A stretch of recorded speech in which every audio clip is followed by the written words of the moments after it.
অন্য জায়গায় দেখতে পাই নাই, বাংলাদেশের মহানগরকে দেখতে পেয়েছি। হাতকে শক্ত করে শেরপুর থেকে খেলাফত প্রত্যেক বাংলাদেশকে আমরা উজ্জীবিত করবো। দেখতে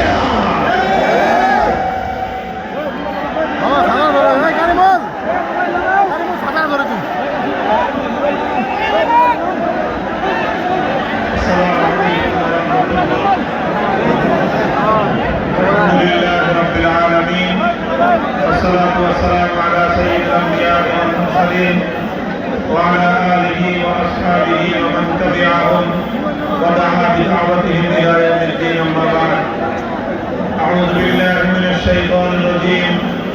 بسم الله الرحمن الرحيم. ولا تركنوا إلى الذين ظلموا فتمسكم النار وما لكم من دون الله من ولي ولا نصير.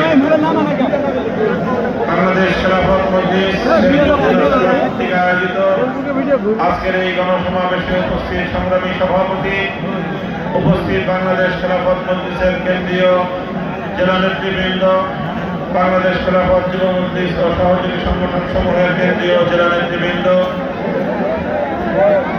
জেলার বিভিন্ন স্তর থেকে আজকের এই গণসমাবেশে সমবেত সংগঠনের নেতাকর্মী, সর্বস্তরের তৌহিদি জনতা, শেরপুরের জেলাবাসী, আমি সর্বপ্রথম আল্লাহ পাক রব্বুল আলামিনের শুকরিয়া আদায় করছি, যে মহান রব্বুল আলামিন বাংলাদেশের মানুষের বুকের উপর জগদ্দল পাথরের মতো চেপে বসা স্বৈরাচারী জালিম ফ্যাসিস্ট শেখ হাসিনা সরকারকে উৎখাত করে এদেশের মানুষকে মুক্ত বাতাসে নিঃশ্বাস গ্রহণ করার সুযোগ করে দিয়েছেন।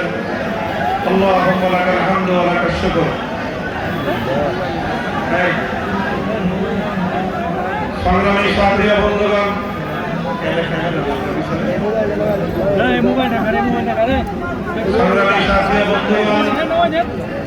আমরা বিগত 5ই আগস্ট এদেশের মানুষের ভাষায় দ্বিতীয় স্বাধীনতা অর্জন করেছি।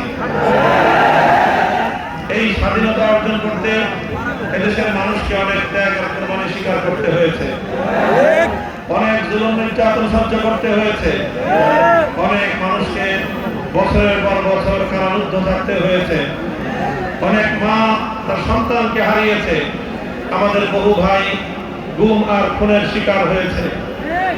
একমাত্র বাংলাদেশের ইতিহাসের জঘন্যতম স্বৈরাচারী সরকার শেখ হাসিনা, যার একজনের আমলে অনেকগুলো গণহত্যা সংঘটিত হয়েছে বাংলাদেশে। 2009 সালের পিলখানা ট্রাজেডিতে 57 জন দেশপ্রেমিক সেনা কর্মকর্তাকে হত্যা করা হয়েছে।